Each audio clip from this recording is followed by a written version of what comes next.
Hello friends, ओम श्री गणेशाय नमः। आप सभी का स्वागत है आपके अपने यूट्यूब चैनल पर। फ्रेंड्स, आज हम आपको इस वीडियो में बताने जा रहे हैं साल 2021 की श्रावण मास की संकष्टी चतुर्थी की पौराणिक व्रत कथा, पूजा विधि, शुभ मुहूर्त, महत्व, उद्यापन विधि और श्रावण मास संकष्टी चतुर्थी के दिन किए जाने वाले उपायों के बारे में। फ्रेंड्स, वीडियो शुरू करने से पहले आपसे रिक्वेस्ट है, अगर आप हमारे चैनल पर नए हैं और आपने अभी तक चैनल को सब्सक्राइब नहीं किया है तो प्लीज़ सब्सक्राइब कीजिएगा चैनल को। साथ ही प्रेस कीजिएगा बेल आइकन को, जिससे नए वीडियो से रिलेटेड नोटिफिकेशन आपको तुरंत प्राप्त हो सके। और वीडियो पसंद आने पर वीडियो को लाइक और शेयर जरूर कीजिएगा, ताकि सभी भक्तों को इस वीडियो का लाभ प्राप्त हो सके। और कमेंट बॉक्स में ओम श्री गणेशाय नमः जरूर लिखिएगा। संकष्टी गणेश चतुर्थी व्रत प्रत्येक मास की कृष्ण पक्ष की चतुर्थी को किया जाता है। श्रावण मास के कृष्ण पक्ष की चतुर्थी को किया जाने वाला व्रत श्रावण संकष्टी गणेश चतुर्थी व्रत कहलाता है। भविष्य पुराण में कहा गया है कि जब मन संकटों से घिरा महसूस करे तो गणेश चतुर्थी का व्रत करे। इससे कष्ट दूर होते हैं और धर्म, अर्थ, मोक्ष, विद्या, धन और आरोग्य की प्राप्ति होती है। संकष्टी चतुर्थी हिंदू धर्म का एक प्रसिद्ध त्योहार है। हिंदू मान्यताओं के अनुसार किसी भी शुभ कार्य को करने से पहले भगवान गणेश जी की पूजा की जाती है। आज श्रावण मास की संकष्टी चतुर्थी है। भगवान गणेश जी को बुद्धि, बल और विवेक का देवता माना जाता है, इसलिए भगवान गणेश अपने भक्तों की सभी परेशानियों और विघ्नों को दूर करते हैं। संकष्टी का अर्थ है संकट को हरने वाली चतुर्थी। गणेश चतुर्थी हर महीने की कृष्ण और शुक्ल पक्ष की चतुर्थी को मनाई जाती है। पूर्णिमा के बाद आने वाली चतुर्थी को संकष्टी चतुर्थी और अमावस्या के बाद आने वाली चतुर्थी को विनायक चतुर्थी कहा जाता है। संकष्टी चतुर्थी को भगवान गणपति की आराधना करके विशेष वरदान प्राप्त किया जा सकता है और सेहत समस्या को भी हमेशा के लिए खत्म किया जा सकता है। जो लोग किसी विशेष कामना की पूर्ति के लिए संकष्टी चतुर्थी का व्रत करते हैं, उन्हें वर्ष की सभी 13 संकष्टी चतुर्थी करनी होती है, तभी इसका एक चक्र पूर्ण माना जाता है। शास्त्रों में इस व्रत को सर्व बाधा निवारण व्रत कहा गया है। 13 चतुर्थी पूर्ण होने के बाद व्रत का उद्यापन किया जाता है। इसमें 13 जोड़ों को यथाशक्ति भोजन आदि करवाकर दान दक्षिणा दी जाती है। स्त्रियों को स्वा की सामग्री भेंट की जाती है। पुराणों के अनुसार चतुर्थी के दिन गौरी पुत्र गणेश जी की पूजा करना बहुत फलदायी माना जाता है। इस दिन लोग सूर्योदय के समय से लेकर चंद्रमा उदय होने तक उपवास करते हैं। संकष्टी चतुर्थी को पूरे विधि विधान से गणपति जी की पूजा पाठ की जाती है। इस बार गणेश चतुर्थी पर शुभ योग बन रहा है। इस बार श्रावण मास की कृष्ण पक्ष की चतुर्थी अंगार की चतुर्थी है। इस बार 27 जुलाई 2021 को अंगार की चतुर्थी पड़ रही है। गणेश जी की पूजा के साथ यह विशेष अवसर उन जातकों के लिए बेहद खास माना जाता है जो मंगल दोष से परेशान है। इस दिन गणेश जी की पूजा के साथ साथ हनुमान जी को सिंदूर से तिलक करे तो मंगल दोष में राहत मिलती है। फ्रेंड्स, अब आइए जानते हैं श्रावण मास की संकष्टी चतुर्थी के शुभ मुहूर्त के बारे में। हिंदू पंचांग के अनुसार इस बार संकष्टी चतुर्थी 27 जुलाई 2021 मंगलवार के दिन है। श्रावण कृष्ण चतुर्थी तिथि प्रारंभ होगी 27 जुलाई 2021 को सुबह 2:54 से और श्रावण मास संकष्टी चतुर्थी का समापन होगा अगले दिन 28 जुलाई 2021 को सुबह 2:28 पर और चंद्रोदय का समय रहेगा 27 जुलाई 2021 को रात्रि 9:55 पर। फ्रेंड्स, अब आइए जानते हैं संकष्टी चतुर्थी पर भगवान गणेश जी की आराधना करने की पूजन विधि के बारे में।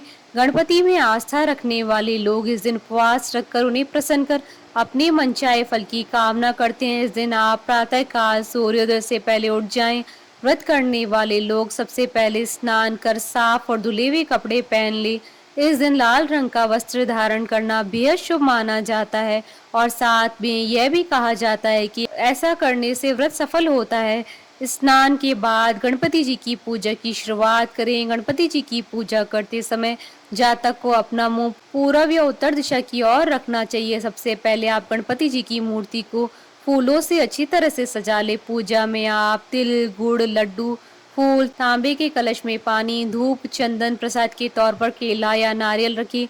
ध्यान रहे कि पूजा के समय आप देवी दुर्गा की प्रतिमा या मूर्ति अपने पास रखें। ऐसा करना बेहद शुभ माना जाता है।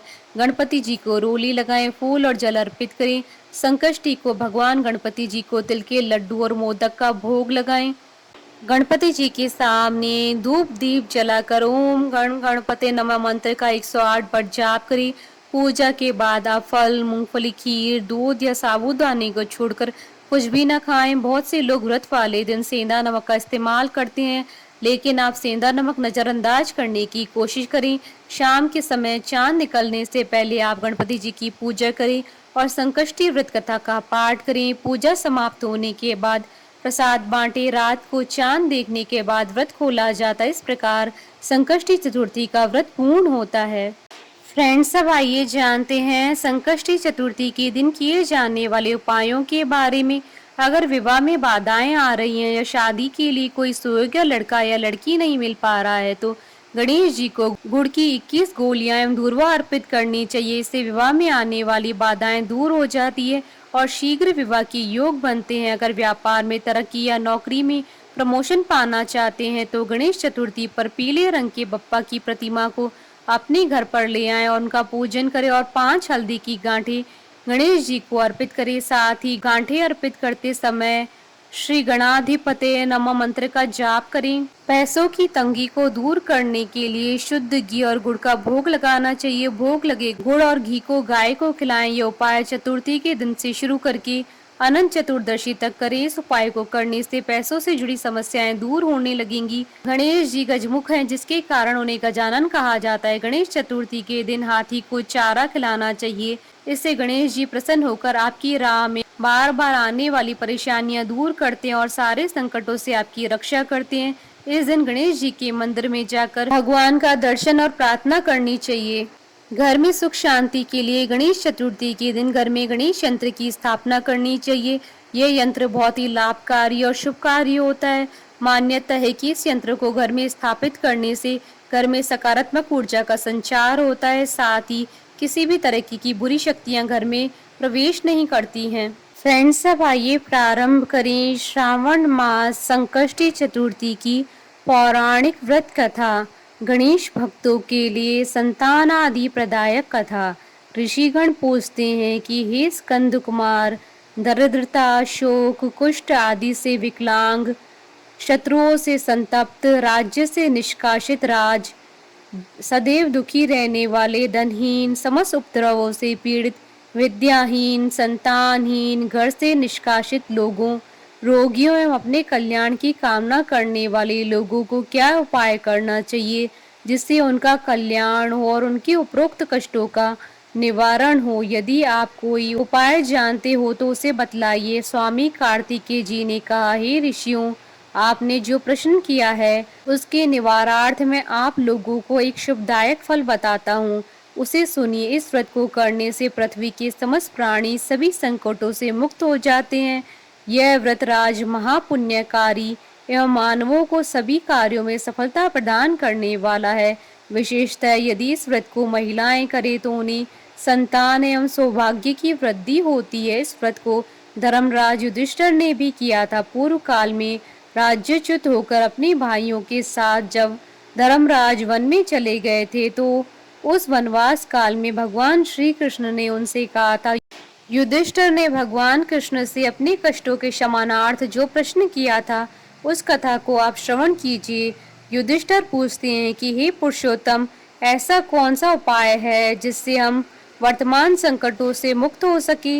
हे गदाधर, आप सर्वज्ञ हैं, हम लोगों को आगे अब किसी प्रकार का कष्ट न भुगतना पड़े, ऐसा उपाय बतलाइए। स्कंद कुमार जी कहते हैं कि जब धैर्यवान युधिष्ठिर विनम्र भाव से हाथ जोड़कर बारंबार अपने कष्टों के निवारण का उपाय पूछने लगे तो भगवान श्री कृष्ण ने कहा, हे राजन, संपूर्ण कामनाओं को पूर्ण करने वाला एक बहुत बड़ा गुप्त व्रत है।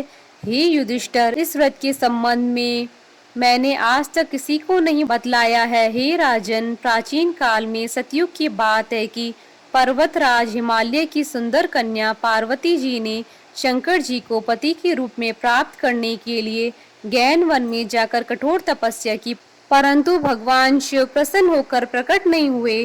तब शैल तनया पार्वती जी ने अनादि काल से विद्यमान गणेश जी का स्मरण किया। गणेश जी को उसी क्षण प्रकट देखकर पार्वती जी ने पूछा कि मैंने कठोर दुर्लभ एवं लोमहर्षक तपस्या की है, किंतु अपने प्रिय भगवान शिव जी को प्राप्त न कर सकी।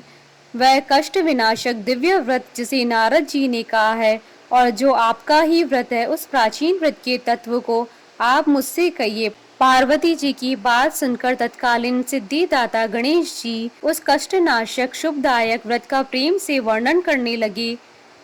गणेश जी ने कहा, हे अचल सुते, अत्यंत पुण्यकारी एवं समस्त कष्टनाशक व्रत को कीजिए। इसके करने से आपकी सभी आकांक्षाएं पूर्ण होगी और जो व्यक्ति इस व्रत को करेंगे उन्हें सफलता मिलेगी। श्रावण की कृष्ण चतुर्थी की रात्रि में चंद्रोदय होने पर पूजन करना चाहिए। उस दिन प्रातः कृत्य से निपटकर मन में संकल्प करे कि जब तक चंद्रोदय नहीं होगा मैं निराहार रहूंगी। पहले गणेश जी का पूजन करेंगे तभी भोजन करूंगी, मन में ऐसा निश्चय करना चाहिए। इसके बाद सफेद तिल के जल से स्नान करें। अपना नित्य कर्म करने के बाद मेरा पूजन करें। यदि सामर्थ्य हो तो प्रतिमा स्वर्ण की मूर्ति का पूजन करें। अभाव में चांदी, अष्ट धातु अथवा मिट्टी की मूर्ति की ही पूजा करें। अपनी शक्ति के अनुसार सोने, चांदी, तांबे अथवा मिट्टी के कलश में जल भरकर उस पर गणेश जी की प्रतिमा स्थापित करें। मूर्ति कलश पर वस्त्र आच्छादित करके अष्टदल कमल की आकृति बनावें और उसी मूर्ति की स्थापना करें। तत्पश्चात षडोपचार विधि से भक्ति पूर्वक पूजन करें।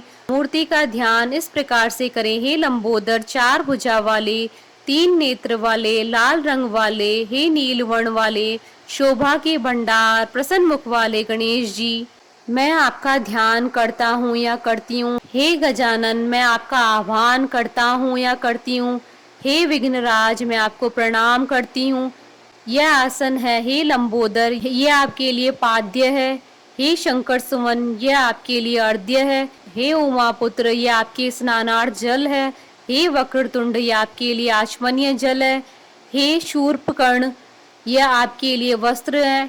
हे कुब्ज, यह आपके लिए यज्ञोपवीत है। हे गणेश्वर, यह आपके लिए रोली चंदन है। हे विघ्न विनाशक, यह आपके लिए फूल है। हे विकट, यह आपके लिए धूप पत्ती है। हे वामन, यह आपके लिए दीपक है। हे सर्वदेव, यह आपके लिए लड्डू का नैवेद्य है। हे देव, यह आपके निमित्त फल है। हे विघ्नहर्ता, यह आपके निमित्त मेरा प्रणाम है। प्रणाम करने के बाद क्षमा प्रार्थना करें। इस प्रकार षडोपचार रीति से पूजन करके नाना प्रकार के भक्ष्य पदार्थों को बनाकर भगवान को भोग लगाएं। हे देवी, शुद्ध देसी घी में 15 लड्डू बनावे। सर्वप्रथम भगवान को लड्डू अर्पित करके उनमें से 5 ब्राह्मणों को दे दें। अपने सामर्थ्य के अनुसार दक्षिणा देकर चंद्रोदय होने पर भक्ति भाव से अर्घ्य देवें। तदंतर 5 लड्डू का स्वयं भोजन करें। फिर हे देवी, तुम सब तिथियों में सर्वोत्तम हो, गणेश जी की परम प्रियतमा हो। हे चतुर्थी, हमारे द्वारा प्रदत्त अर्घ्य को ग्रहण करो, तुम्हें प्रणाम है। इस प्रकार से चंद्रमा को अर्घ्य प्रदान करें। क्षीर सागर से उत्पन्न हे लक्ष्मी के भाई, हे निशाकर, रोहिणी सहित हे शशि, मेरे दिए हुए अर्घ्य को ग्रहण कीजिए। गणेश जी को इस प्रकार प्रणाम करें। हे लंबोदर, आप संपूर्ण इच्छाओं को पूर्ण करने वाले हैं, आपको मेरा प्रणाम है। हे समस्त विघ्नों के नाशक, आप मेरी अभिलाषाओं को पूर्ण करें। तत्पश्चात ब्राह्मण की प्रार्थना करें। हे द्विजराज, आपको नमस्कार है, आप साक्षात देव स्वरूप हैं। गणेश जी की प्रसन्नता के लिए हम आपको लड्डू समर्पित कर रहे हैं। आप हम दोनों का उद्धार करने के लिए दक्षिणा सहित इन 5 लड्डुओं को स्वीकार करें। हम आपको नमस्कार करते हैं। इसके बाद ब्राह्मण भोजन कराकर गणेश जी से प्रार्थना करें। यदि इन सब कार्यों को करने की शक्ति ना हो तो अपने भाई बंधुओं के साथ दही एवं पूजन में निवेदित पदार्थ का भोजन करें। प्रार्थना करके प्रतिमा का विसर्जन करें और अपने गुरु को अन्न वस्त्र आदि एवं दक्षिणा के साथ मूर्ति दे देवें। इस प्रकार से विसर्जन करें। हे देवों में श्रेष्ठ गणेश जी, आप अपने स्थान को प्रस्थान कीजिए। इस व्रत पूजा के फल को दे दीजिए। हे सुमुखी, इस प्रकार जीवन भर गणेश चतुर्थी का व्रत करना चाहिए। यदि जन्म भर न कर सके तो 21 वर्ष तक करें। यदि इतना भी करना संभव न हो तो 1 वर्ष तक 12 महीनों के व्रत को करें। यदि इतना भी न कर सके तो वर्ष के एक मास को अवश्य व्रत करें और श्रावण चतुर्थी को व्रत का उद्यापन करें। बोलिए भगवान गणेश माता पार्वती जी की जय। हमारे साथ इस वीडियो में अंत तक बने रहने के लिए आपका धन्यवाद। ओम श्री गणेशाय नमः।